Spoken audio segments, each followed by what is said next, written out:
நடிகர் ரஜினிகாந்த் சினிமா துறையில் நடிக்க வந்து 50 வருடங்கள் நிறைவானதை ஒட்டி மனிதன் படத்தை ரீரிலீஸ் பண்ண போகிறாங்களாம். 1987 தீபாவளியில் கமல்ஹாசனுடைய நாயகன், ரஜினிகாந்துடைய மனிதன் 2 படமும் வந்தது.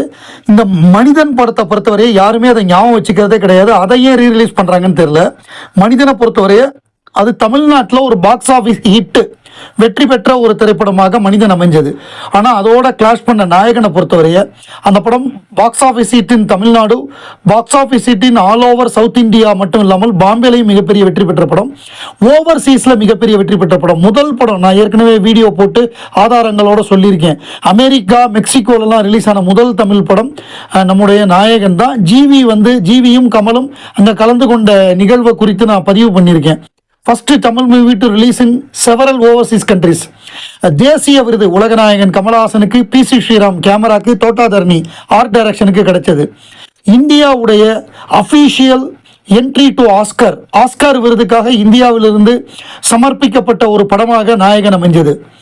ஏராளமான ஃபிலிம் மேக்கர்ஸை, கௌதம் மேனனா இருக்கட்டும், அது மிஷ்கினா இருக்கட்டும், அந்த மாதிரியான ஏராளமான செல்வராகவன் மாதிரியான ஏராளமான ஃபிலிம் மேக்கர்ஸை இன்ஸ்பயர் பண்ணப்படும். நாயகனை பார்த்து தான் நாங்கள் சினிமாவுக்கு வரணும் அப்படின்னு சொல்லி வந்த நிறையா பேர் இருக்காங்க.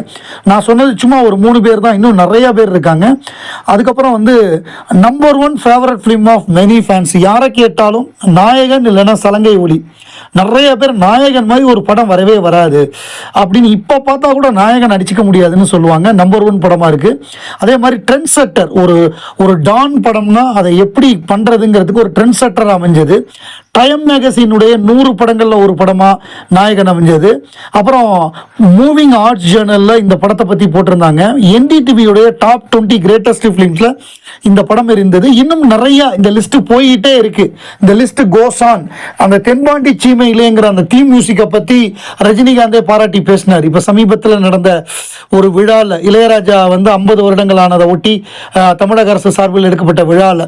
ஸோ அந்த மாதிரியாக நாயகனை பற்றி சொல்லிக்கிட்டே போகலாம். ரஜினிகாந்தே நாயகன் படத்தை பார்த்துட்டு 4 ரவுண்டு சரக்கு அடிச்சும் அவருக்கு போதை ஏறாமல் நேராக கமலை போய் பார்த்தாரு அப்படின்னு P. வாசு ஒரு பேட்டியில் குறிப்பிட்டிருக்காரு. அந்த மாதிரி அதாவது வசூல் ரீதியாக எடுத்துக்கிட்டாலும் சரி, விமர்சன ரீதியாக எடுத்துக்கிட்டாலும் சரி, விருதுகள் வச்சு பார்த்தாலும் சரி, வெளிநாடுகளில் ரிலீஸ் ஆனதை வச்சு பார்த்தாலும் சரி, எல்லா விதத்திலையுமே புரியாமல் போட்டி போட்ட மனிதனை ஓட ஓட விரட்டிய சிங்கமாக வேலு நாயக்கர் நம்முடைய நாயகன் அமைந்து மாபெரும் வெற்றி படமாக இன்னும் நிறையா சொல்லலாம். பாலகுமாரன் வசந்தில் ஆரம்பித்து இளையராஜாவோட ரீரெக்கார்டிங் ஆரம்பித்து இன்னும் நிறையா சொல்லிக்கிட்டே போகலாம். அதை இன்னொரு வீடியோவில் பார்ப்போம்.